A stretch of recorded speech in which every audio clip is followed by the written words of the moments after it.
افسانہ مالکن پارٹ 2۔ شیوداس کے باہر چلے جانے کے بعد مالکن نے کنجی اٹھا لی تو اس کے دل میں اختیار اور ذمہ داری کا زبردست احساس پیدا ہوا۔ تھوڑی دیر کے لیے شوہر کی جدائی کا صدمہ اس کے دل سے محو ہو گیا۔ اس کی چھوٹی بہن اور دیور دونوں کام کرنے گئے ہوئے تھے۔ شیوداس باہر تھا، گھر بالکل خالی تھا۔ اس وقت وہ بے فکر ہو کر بھنڈار کو کھول سکتی ہے۔ اس میں کیا کیا سامان ہے، کیا کیا چیز ہے، یہ دیکھنے کے لیے اس کا دل بے تاب ہو گیا۔ اس مکان میں وہ کبھی نہیں آئی تھی۔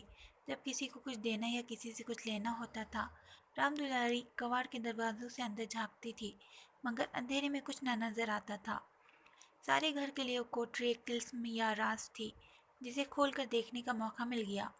اس نے باہر سے دروازہ بند کر دیا کہ اسے کوئی بھنڈار کھولے نہ دیکھ لے، نہیں تو سوچے گا بے ضرورت اس نے کیوں کھولا۔ اس کا سینہ دھڑک رہا تھا کہ کوئی دروازہ نہ کھٹکھٹانے لگے۔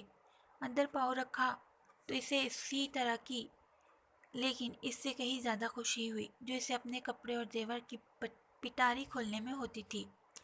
مٹکوں میں گڑ، شکر، گیہوں، جو وغیرہ سب چیزیں رکھی ہوئی تھی۔ ایک کنارے پر بڑے بڑے برتن رکھے ہوئے تھے جو شادی بیاہ کے موقع پر نکالے جاتے تھے یا مانگے دیے جاتے تھے۔ ایک جگہ مالگزاری کی رسیدیں اور لین دین کی کاغذات رکھے ہوئے تھے۔ کوٹری پر شان و شوکت چھائی ہوئی تھی۔ اس کے سائے میں رام پیاری کوئی آدھا گھنٹے تک اپنے دل کو ٹھنڈک پہنچاتی رہی۔ لمحہ لمحہ اس کے دل پر نشہ سطاری ہوتا جا رہا تھا۔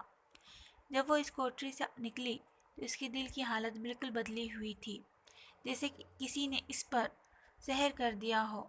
اسی وقت دروازے پر کسی آدمی نے آواز دی۔ اس نے فوراً بھنڈارے کا دروازہ بند کیا اور جا کر صدر دروازہ کھول دیا۔ دیکھا تو پڑوسن چھنیا کھڑی 1 روپیہ قرض مانگ رہی ہے۔ رام پیاری نے بے رخی سے کہا، ابھی تو 1 پیسہ بھی گھر میں نہیں ہے بہن، کام کاج میں سب خرچ ہو گیا۔ چھنیا حیران رہ گئی۔ چودھری کے گھر میں اس وقت 1 روپیہ بھی نہیں ہے، یہ یقین کرنے کی بات نہ تھی۔ جس کے یہاں سینکڑوں کا لین دین ہے، اس کا سارا اثاثہ کام کاج میں صرف نہیں ہو سکتا۔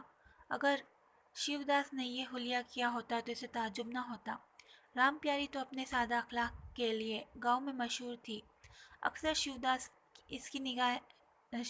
کی نگاہیں بچا کر ہمسائیوں کی ضرورت کی چیزیں دے دیا کرتی تھی۔ ابھی کل ہی اس نے جانکی کو سیر بھر دودھ دے دیا تھا، یہاں تک کہ اپنے گہنے تک دے دیا کرتی تھی۔ بخیل شیوداس اس کے گھر میں ایسی سخی بہو کا آنا لوگ اپنی خوش قسمتی سمجھتے تھے۔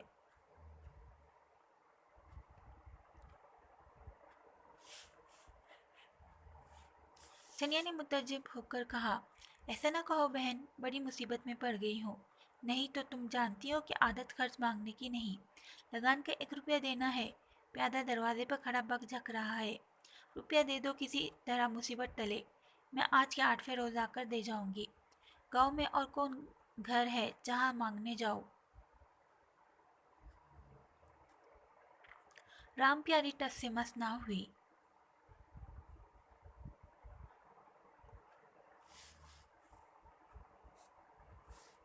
اس کے جاتے ہی رام پیاری شام کے کھانے کا انتظام کرنے لگی۔ پہلے چاول دال چننا وبال معلوم ہوتا تھا اور رسوئی میں